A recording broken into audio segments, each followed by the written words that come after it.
साथियों, लेखपाल ग्रामीण परिवेश या ग्रामीण विशेष का 8वां क्लास आप देख रहे हैं, जिसमें हम लोग 10 से 12 मिनट में जितना भी लेखपाल की परीक्षा में रिपीटेड क्वेश्चंस आए थे उन सबको वन लाइनर मोड में फटाफट हम लोग पढ़ेंगे, देखेंगे। देखिए, एकीकृत दुग्धशाला विकास परियोजना का उद्देश्य क्या है? एकीकृत दुग्धशाला परियोजना या राज्य के पिछड़े क्षेत्रों में दुग्ध उत्पादन, उपार्जन, विपणन और रोजगार का सृजन करने के उद्देश्य से स्थापित किया गया। यानी दुग्ध उत्पादन को बढ़ावा देने के संबंध में है साथियों। तो इसे आप ध्यान रखेंगे। दुग्ध उत्पादन को बढ़ावा देने के लिए ऑपरेशन फ्लड भी चला था। ऑपरेशन फ्लड का संबंध किससे है? दुग्ध उत्पादन को बढ़ावा देने से। इसके अलावा श्वेत क्रांति का संबंध किससे है? तो दुग्ध उत्पादन को बढ़ावा देने से संबंधित है। श्वेत क्रांति के जनक कौन? तो वर्गीज कुरियन साहब। वर्गीज कुरियन श्वेत क्रांति के जनक। इसके अलावा साथियों, अगर हरित क्रांति आपसे पूछ लिया जाए तो हरित क्रांति एम एस स्वामीनाथन साहब, एम एस स्वामीनाथन साहब हरित क्रांति के जनक। और हरित क्रांति कब आया था? 1966-67 ईस्वी में। उत्तर प्रदेश के कौन से क्षेत्र में? तो पश्चिमी उत्तर प्रदेश में। यूपी स्पेशल में लेखपाल की परीक्षा में ध्यान रखिएगा। लेकिन उसके अलावा साथियों, पश्चिमी उत्तर प्रदेश के अलावा पंजाब और हरियाणा के क्षेत्र में भी मैक्सिकन गेहूं का प्रोडक्शन खूब ज्यादा हुआ था। हरित क्रांति में सर्वाधिक गेहूं और कुछ चावल का भी प्रोडक्शन बढ़ा था। कारण क्या था? कैसे बढ़ा था प्रोडक्शन? 1966-67 में हरित क्रांति था क्या? तो साथियों, उसमें नई कृषि प्रौद्योगिकी का इस्तेमाल और बड़े पैमाने पर रासायनिक उर्वरकों के इस्तेमाल से, केमिकल जो फर्टिलाइजर थे उनके इस्तेमाल से हमारे देश में जो खाद्यान्न था उसके उत्पादन में बूम आया था। बड़े पैमाने पर खाद्यान्न उत्पादन हुआ था। हमारे देश से जो अकाल वाली, दुर्भिक्ष वाली समस्या थी वो एकदम खत्म हो गई साथियों।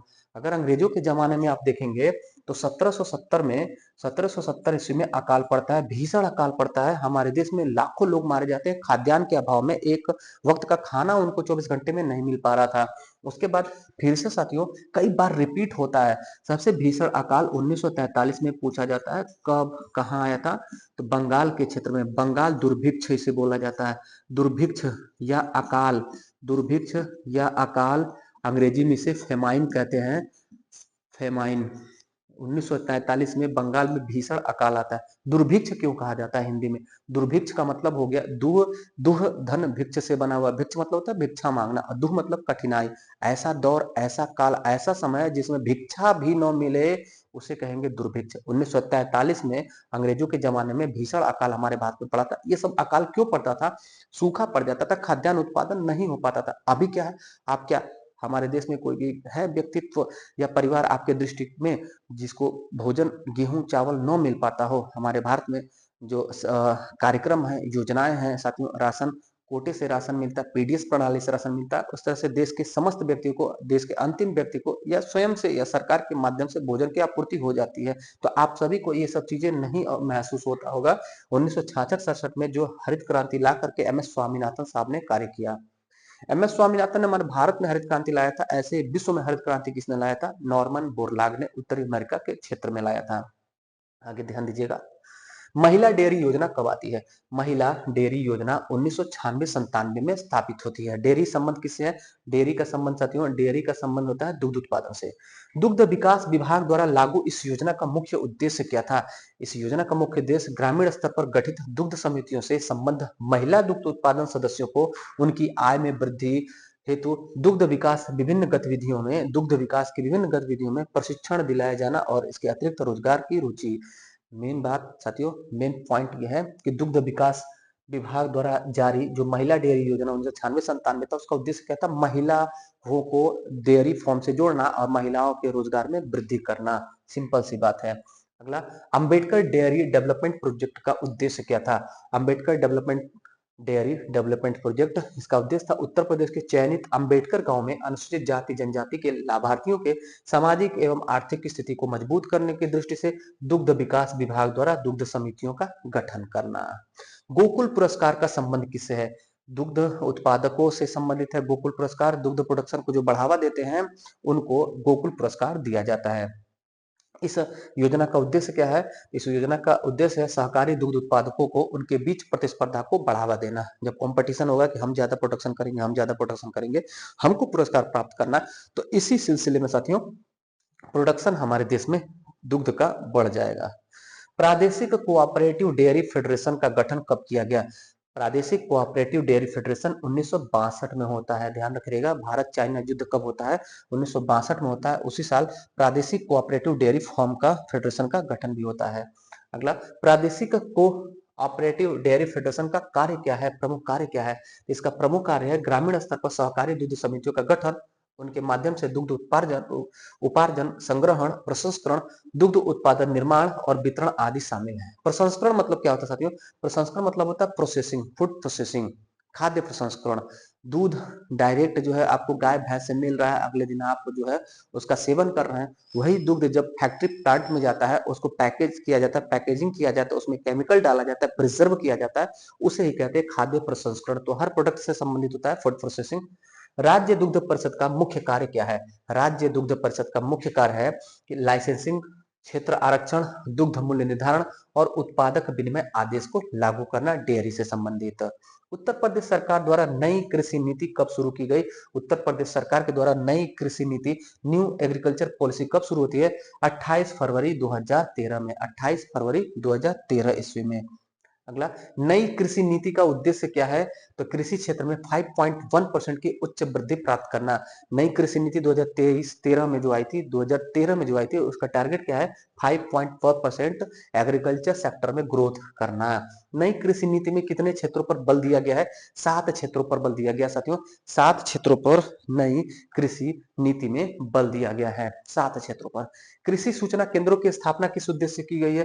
कृषि सूचना केंद्र, एग्रीकल्चर इंफॉर्मेशन सेंटर की स्थापना की गई है कृषकों की समस्या के समाधान हेतु। कृषि सूचना केंद्रों की स्थापना किस स्तर पर की गई है? तो समस्त उप संभागीय प्रसार अधिकारी एवं समस्त उप कृषि निदेशक स्तर पर। अगला, किसान कॉल सेंटर योजना क्या है? यह साथियों किसानों की तकनीकी समस्याओं के समाधान के लिए चलाई जाती है। इससे किसान को कहीं से भी कृषि विभाग द्वारा आवंटित टोल फ्री नंबर पर डायल करके टेलीफोन से अपनी समस्या का समाधान मिल जाएगा कि हमारे खेतों में कौन सा खाद बीज डालना है, हमारे खेत का मृदा स्वास्थ्य कार्ड जारी हो जाएगा तो हमारे खेत में किस तत्व की कमी है, अधिकता, वो सारी जानकारी से मिल जाएगी। अगला, मोस्ट इंपॉर्टेंट क्वेश्चन, ये एक तो क्वेश्चन आपके एग्जाम में एकदम डेफिनेटली रह रहा है साथियों, किसान मित्र योजना कब शुरू हुआ है? 18 जून 2001 को किसान मित्र योजना शुरू हुआ। राष्ट्रीय कृषि और मौसम आधारित फसल बीमा योजना क्या है? यह योजना कृषि उत्पादन में शामिल जोखिमों में किसानों की रक्षा करता है। ये बीमा अगर कराए रखे हैं अपने प्रोडक्ट का, तो आपको कोई भी अगर आपदा आ रहा है, कोई भी जोखिम हो रहा है, तो उस जोखिम को कवर कर दिया जाएगा, उसका आर्थिक क्षतिपूर्ति दे दिया जाएगा इस बीमा के अंतर्गत। अगला, उत्तर प्रदेश भूमि विकास एवं जल संसाधन विकास प्रशिक्षण संस्थान कहाँ स्थित है? लखनऊ में स्थित है उत्तर प्रदेश भूमि विकास एवं जल संसाधन विकास प्रशिक्षण संस्थान। इसके अलावा साथियों अगर आपसे पूछा जाए राजा टोडरमल भू सर्वेक्षण संस्थान, टोडरमल भू सर्वेक्षण संस्थान किस जगह स्थित है? यूपी में। इंपॉर्टेंट क्वेश्चन हो जाता है, रेवेन्यू बोर्ड से संबंधित भी है, एग्रीकल्चर से संबंधित है, ग्रामीण परिवेश से संबंधित है। टोडरमल भू सर्वेक्षण संस्थान स्थित है साथियों हरदोई में, हरदोई में। अगर पूछा जाए पुलिस पुलिस अकादमी कहाँ स्थित है? यूपी में। यूपी में पुलिस अकादमी कहाँ स्थित है? यूपी में पुलिस एकेडमी कहाँ स्थित है? जहां पर पीपीएस की ट्रेनिंग होती है, सीओ साहब लोग की ट्रेनिंग होती है, तो ये स्थित है साथियों मुरादाबाद में, मुरादाबाद। डॉक्टर भीमराव अम्बेडकर पुलिस अकादमी मुरादाबाद में।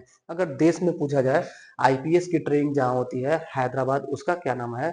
हैदराबाद में आईपीएस की ट्रेनिंग होती है, उसका नाम है सरदार वल्लभ भाई पटेल पुलिस एकेडमी। उत्तर प्रदेश भूमि विकास एवं जल संसाधन विकास प्रशिक्षण संस्थान कब गठित किया गया था? 1998 में। किसान क्रेडिट कार्ड योजना कब आया था? इसका उत्तर आप कमेंट करिए। किसान क्रेडिट कार्ड योजना, केसीसी योजना कब आया था? एग्जाम में आ सकता है मे भी साथियों। उत्तर प्रदेश भूमि विकास एवं जल संसाधन विकास प्रशिक्षण संस्थान का गठन 1998 में होता है। इसका हेडक्वार्टर कहाँ पर है? तो लखनऊ में स्थित है। उत्तर प्रदेश भूमि सुधार निगम की स्थापना कब की गई? 1978 ईस्वी में, 1978 में उत्तर प्रदेश भूमि सुधार निगम की स्थापना की गई थी। आगे देखिएगा, समेकित बंजर भूमि विकास कार्यक्रम कब से चलाया जा रहा है? आज से 35 साल पहले 1991-92 ईस्वी से केंद्र सरकार और राज्य सरकार के द्वारा समेकित बंजर भूमि विकास कार्यक्रम चलाया जा रहा है। इसी के वजह से साथियों, और इसके अलावा कई और योजनाओं की वजह से हमारे उत्तर प्रदेश और भारत में बंजर जो भूमि था वो लगभग लगभग समाप्त की कगार पर है, समाप्त हो रहा है साथियों। उत्तर प्रदेश हमारा गंगा यमुना मैदानी क्षेत्र है, गंगा यमुना का दोआब क्षेत्र, भरपूर मात्रा में उपजाऊ भूमि है, पानी की समस्या नहीं है, लेकिन यूपी में दक्षिण का जो क्षेत्र है, बुंदेलखंड का क्षेत्र है, वहां पर जल की समस्या है, बंजर भूमि है। लेकिन 35 वर्ष पूर्व चलाया जा रहा है ये योजना अभियान और कई सारे अभियान के मद्देनजर वर्तमान में झांसी, बुंदेलखंड, जालौन, हमीरपुर, बांदा, चित्रकूट, महोबा जो भी क्षेत्र है बुंदेलखंड का, वो सब साथियों जल की समस्या से समाप्त हो गया है। वहां पर भी अब जल जो है भरपूर मात्रा में जो जल होता है, ग्राउंड लेवल होता है, वो भी रिचार्ज हो गया। अब पानी की समस्या झांसी और बुंदेलखंड के क्षेत्र में खत्म सी हो गई है। किसानों को उनके उत्पादों का उचित दाम दिलाने के लिए सरकार द्वारा कृषि पार्क की स्थापना किन किन जगहों पर की गई है? एग्रीकल्चर पार्क यूपी में कहाँ कहाँ है? तो हापुड़ में है, लखनऊ में है, वाराणसी में है और सहारनपुर, वाराणसी, लखनऊ और हापुड़ में है। सैडिक लैंड रिक्लेमेशन परियोजना 3 क्या है? सैडिक लैंड रिक्लेमेशन योजना 2010-11 में शुरू होता है। इसका उद्देश्य है कि हमारे हमारे हमारे उत्तर प्रदेश के 6 वर्षों के भीतर जनपद के 1.5 लाख हेक्टेयर जो ऊसर भूमि है उसको उर्वर करना। इसके अलावा 5,000 हेक्टेयर जो बीहड़ भूमि है उसको भी कृषि योग्य बनाना। बीहड़ की संख्या सबसे ज्यादा आगरा और इटावा क्षेत्र में है साथियों। चंबल नदी जो यमुना की सहायक नदी है, चंबल नदी के कारण इटावा और आगरा के क्षेत्र में बीहड़ बन जाता है। भूमि के कटान जो भूमि होता है, नदी उसको काट देती है, जल अपर्दन होता है, उसी से जो भूमि होता है वो बीहड़ों का निर्माण ले लेता है, जिसमें डाकू पहले जाकर के छिपते थे। शोले मूवी आप देखे होंगे, डाकू का चित्र बीहड़, बीहड़, चंबल के बीहड़। तो वो जो बीहड़ भूमि है, 5,000 हेक्टेयर की बीहड़ भूमि को कृषि योग्य बनाना और जनपद के 1.3 लाख हेक्टेयर ऊसर भूमि को उर्वर बनाने के लिए 2010-11 में सैडिक लैंड रिक्लेमेशन योजना 3 शुरू होता है। अगला, भारतीय कृषि को मानसून का जुआ क्यों कहा जाता है? बहुत शानदार प्रश्न साथियों। हमारे भारतीय कृषि को मानसून का जुआ कहते हैं। अगर मानसून हो गया, बारिश हो गया तो बल्ले बल्ले, पानी नहीं आया तो फिर थोड़ा सा समस्या हो जाता है। 19वीं कृषि संगणना के अनुसार आज तक कुल बुआई क्षेत्रफल का 54.3% भाग पर ही सिंचाई मानसून पर निर्भर होता है और 45.7% भाग ही सिंचित है। यानी कि 45.7% भाग पर नहर से, नलकूप से आदि से सिंचाई हो पाता है और 55% के लगभग में जो एरिया है वो मानसून पर डिपेंड है, यानी ईश्वर पर डिपेंड है, यानी कि इंद्र देवता पर निर्भरता है, इसीलिए कहा जाता है मानसून का युवा। सर्वाधिक सिंचित फसल कौन सा है? तो उत्तर प्रदेश में गन्ना सर्वाधिक सिंचित फसल है और गन्ना नगदी फसल कहा जाता है। राष्ट्रीय लघु सिंचाई मिशन क्या है? इस मिशन के तहत साथियों कृषि में जल उपयोग की दक्षता को बढ़ावा देना, जो वाटर यूटिलाइजेशन है उसी की एफिशिएंसी को बढ़ाने के लिए था। 19वीं कृषि संगणना के अनुसार 2010-11 में सर्वाधिक सिंचित क्षेत्रफल वाला राज्य कौन है? तो उत्तर प्रदेश सर्वाधिक सिंचित क्षेत्रफल वाला राज्य हमारा उत्तर प्रदेश है।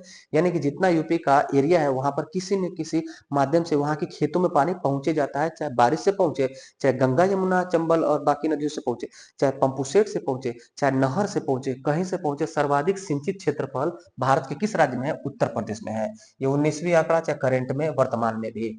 कुल क्षेत्रफल के प्रतिशत की दृष्टि से सर्वाधिक सिंचित क्षेत्रफल, अब मानो जितना एरिया हो गया उस एरिया में परसेंटेज वाइज देखेंगे तो पंजाब टॉप कर जाएगा। छोटा सा पंजाब है लेकिन 99.60% अपने क्षेत्रफल को ये सिंचित कर रखा है। 0.4% ही सिर्फ सिंचित नहीं है। सिंचित का मतलब होता है साथियों खेतों में पानी पहुंचाना, बस वही सिंचाई होता है, इरिगेशन होता है। नहर के माध्यम से पहुंचे, बारिश से पहुंचे, पंप सेट से पहुंचे, कुआं से पहुंचे, ट्यूबवेल से पहुंचे, किसी माध्यम से पहुंचे। क्षेत्रफल की दृष्टि से सर्वाधिक असिंचित राज्य कौन सा है? असिंचित सबसे ज्यादा एरिया किसके पास है? महाराष्ट्र के पास है। सबसे ज्यादा किसान आत्महत्या कहाँ करते हैं? महाराष्ट्र में। देश में सर्वाधिक सिंचाई किस माध्यम से की जाती है? तो पंप सेट से सबसे ज्यादा सिंचाई की जाती है। ध्यान रखिएगा, पूरे देश में सबसे ज्यादा पंप सेट से सिंचाई होता है और उत्तर प्रदेश में भी सबसे ज्यादा सिंचाई पंप सेट से होता है। देश में सबसे कम सिंचित क्षेत्रफल वाला परसेंटेज में राज्य कौन सा है? तो असम। परसेंटेज के मामले में सबसे कम सिंचित क्षेत्रफल असम में है। कृषि वर्ष की अवधि कब से कब तक होती है? बढ़िया प्रश्न। कृषि वर्ष कब से माना जाता है? जनवरी, फरवरी, मार्च, अप्रैल। तो जुलाई से जून का महीना जो होता है इसे कृषि वर्ष कहा जाता है और कृषि वर्ष शुरू होता है, इसे फसली वर्ष भी कहते हैं साथियों। फसली वर्ष, और एक फसली वर्ष में 3 फसल बोया जाता है। खरीफ का फसल बोया जाता है, रबी का फसल बोया जाता है और जायद का फसल बोया जाता है। यही तो है तीनों, देख लीजिएगा, रिवाइज कर लीजिएगा। फसली वर्ष की शुरुआत होती है जून जुलाई से, जून जुलाई से शुरू होता है खरीफ से। खरीफ पहला, दूसरा रबी और तीसरा, ये तीन लेखपाल के द्वारा पड़ताल भी किया जाता है, खरीफ पड़ताल, रबी पड़ताल, जायद पड़ताल। और यही कृषि के तीन जो फसल भी है, खरीफ फसल, रबी फसल और जायद फसल। जून जुलाई में बोया जाता है खरीफ, इसमें धान होता है प्रमुख साथियों, बोया जाता है, और अक्टूबर नवंबर में काट लिया जाता है। फिर अक्टूबर नवंबर में रबी का फसल बोया जाता है, अक्टूबर नवंबर में, इसमें प्रमुख फसल है गेहूं। और फिर मार्च अप्रैल में रबी का फसल काट लिया जाता है। और जायद साथियों, मार्च अप्रैल में जब ये कटता है रबी, तो मार्च अप्रैल में जायद बोया जाता है। इसमें खीरा खरबूजा ककड़ी तरबूजा, ये सब जायद फसल में बोया जाता है। और ये फिर काटा जाता है मई जून के महीने में। और ये जब काटा जाता है तब फिर से सर्किल वाइज खरीफ पर हम आ जाते हैं, खरीफ रबी जायद, फिर खरीफ रबी जायद। यही कृषि वर्ष है जिसकी शुरुआत होती है खरीफ से। खरीफ मानसून पर डिपेंड होता है, बारिश होता है तभी होता है, जुलाई में, जून जुलाई में बोया जाता है। उम्मीद है समझ में आया होगा साथियों। भारतीय कृषि में किसकी प्रचुरता है? भारतीय कृषि में किस चीज की प्रचुरता है? गन्ना की है, चाय की है, नकदी फसल की है, किस फसल की है? तो खाद्यान्न फसल की है। धान, गेहूं, मोटा अनाज, ये सब खाद्यान्न फसल सबसे ज्यादा हमारे देश में होता है। तभी तो हरित क्रांति आई, तभी तो हमें चावल गेहूं और भोजन थाली में हमारे गेहूं चावल की समस्या समाधान हो गया है, इतनी बड़ी आबादी होने के बाद भी। उसका वजह क्या है? हरित क्रांति 1966-67। कितने प्रतिशत भूमि पर खाद्यान्न फसल उगाया जाता है? तो लगभग 65%, ध्यान रखिएगा। 64.18% पर भूमि पर जो भी खेत है, उस खेत का 64.18% खेत खाद्यान्न उत्पादन होता है। इसके अलावा साथियों गन्ना होगा, चाय होगा, बागवानी होगा, नारियल, काजू, किशमिश, ये सब आदि खेतें होंगी। देश के कुल श्रमिकों की संख्या का कितने प्रतिशत आज भी कृषि क्षेत्र के जीविकोपार्जन से संबंधित है? तो 48.9% कृषि और उससे संबद्ध कार्य से जुड़े हुए व्यक्ति हैं, श्रमिक हैं, 48.9%। देश की कितने प्रतिशत जनसंख्या शहरी क्षेत्रों में निवास करती है? शहरी ना होगा, ये ग्रामीण होगा साथी, शहर में तो कम है। देश की कितने परसेंट जनसंख्या देश की कितने परसेंट जनसंख्या ग्रामीण क्षेत्रों में निवास करती है? तो 68.84%। और शहरी पूछा जाए तो उसी में जो शेष बचेगा वो शहरी हो जाएगा, यानी लगभग 31%। 31% के लगभग हमारे देश में शहरी जनसंख्या है, और लगभग 69% हमारे देश में ग्रामीण जनसंख्या है। इसी में ग्रामीण सर्वाधिक परसेंटेज कहाँ पर है? तो हिमाचल प्रदेश में। लेकिन ग्रामीण जनसंख्या सर्वाधिक कहाँ पूछा जाएगा? तो उत्तर प्रदेश। फिर से सुनिएगा, सर्वाधिक ग्रामीण जनसंख्या किस राज्य में है? तो उत्तर प्रदेश, हमारा प्रदेश। और परसेंटेज में सबसे ज्यादा ग्रामीण जनसंख्या कहाँ है? तो हिमाचल प्रदेश में है। पीसीएस का क्वेश्चन है, ध्यान रखिएगा। समस्त कामगारों में से कितने प्रतिशत किसान कामगार हैं? किसान जो समस्त कामगार हैं, जितने काम करने वाले लोग हैं, उसमें से किसानों के परसेंटेज कितनी है? 31.7%। कृषि में बेरोजगारी का आधिक्य है, और रोजगार मौसमी होता है। कारण क्या है? तो लगभग उतना ही, लगभग 31.7% कृषि में बेरोजगारी का आधिक्य है, और रोजगार मौसम पर आधारित होता है। जाहिर सी बात है साथियों, कृषि के क्षेत्र में प्रचंड बेरोजगारी है, छिपी हुई बेरोजगारी है, मौसमी बेरोजगारी है। एक मौसम में खेती जब होगा, फसल काटा जाएगा तो पैसा मिलता है, उसके बाद जो है 3 फसल बोया जा रहा है, 3 फसल कटने के बाद पैसा आ जाता है, उसके बाद बेरोजगारी का आलम रहता है। मान लेते हैं जिसका खेत ज्यादा है उसके पास तो पैसा भरमार है, लेकिन जो उससे जुड़े हुए लोग हैं, जो वर्कर है, श्रमिक है, जो कार्य करने वाले, तो उनको 12 महीना खेत में काम करके मजदूरी थोड़े ना मिलता है। जब उनकी आवश्यकता होती है, पानी चलाना है, फसल काटना है, तब उनको बुलाया जाता है, तब उनको दहाड़ी दिया जाता है, उसके बाद तो वो बेरोजगार हो गए। इसीलिए ये आलम है, देखिएगा। ये था साथियों 12 क्लास में 8वां क्लास। कैसा लगा क्लास? फीडबैक जरूर दीजिएगा। वीडियो को लाइक नहीं किए तो लाइक कर दीजिएगा। कोई भी क्वेरी होगा तो कमेंट करिएगा। मिलते हैं अगले क्लास में, तब तक के लिए धन्यवाद। जय हिंद।